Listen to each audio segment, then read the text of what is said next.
How to fix Mint Mobile not receiving text messages. Restart your phone to refresh the network connection and clear any temporary issues. Ensure your device has a strong cellular signal strength and is not in airplane mode. Check if your Mint mobile plan is active and not expired or suspended due to non-payment.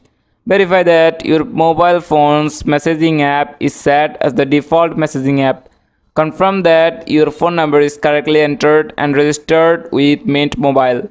Disable any third-party messaging app or blocking app that may interfere your message delivery. Reset your network settings on your phone to clear any network related issues. Ensure that your phone's software is up to date. Consider trying your SIM card in another device to see if there is any problem with your phone.